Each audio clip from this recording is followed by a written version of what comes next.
Since the January 6th insurrection, a predictable cadre of Republican sedition enthusiasts and supporters of the now twice impeached former president have spread a particular line of disinformation, including the infamously icky Matt Gaetz, who went on the House floor literally hours after the siege to speculate about who was really behind the attack.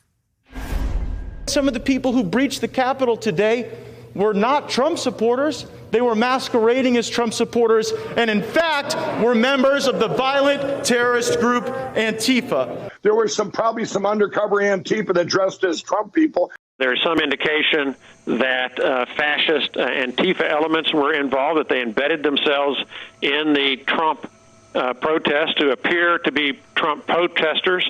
I think a lot of it is the Antifa folks. I've been sent pictures. Some obviously didn't fit in, and he describes 4 different types of people: plainclothes militants, agents provocateurs, fake Trump protesters, and then disciplined uniformed column of attackers.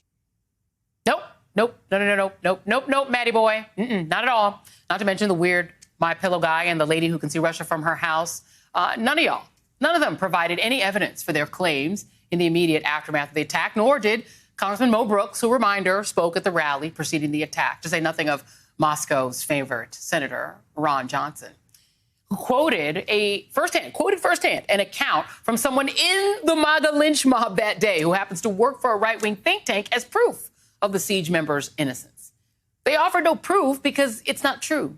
There were no fake Trump supporters. FBI Director Christopher Wray testified to that at a Senate hearing just last month. Based on your investigation so far, do you have any evidence that the Capitol attack was organized by, quote, fake Trump protesters? We have not seen evidence of that at this stage, certainly. The chorus of Republican new sedition singers using their platforms to parrot the lie that left-wing agitators were the ones behind the siege it's the worst. But it's not the absolute worst.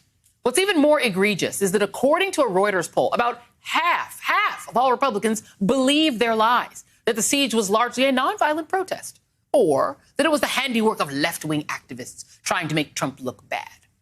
So despite the numerous Trump flags in the mob, despite the fact that the Department of Justice has arrested more than 24 members of the white supremacist Proud Boys in connection with the assault, including leaders of the group in 4 different states, despite all of that, Republicans embraced their own alternate reality about a violent attack that was perpetuated by the big lie about the election and left 5 people dead. And for that, the Republican disinformation machine put in place to absolve themselves and the disgraced former president of responsibility is tonight's absolute worst.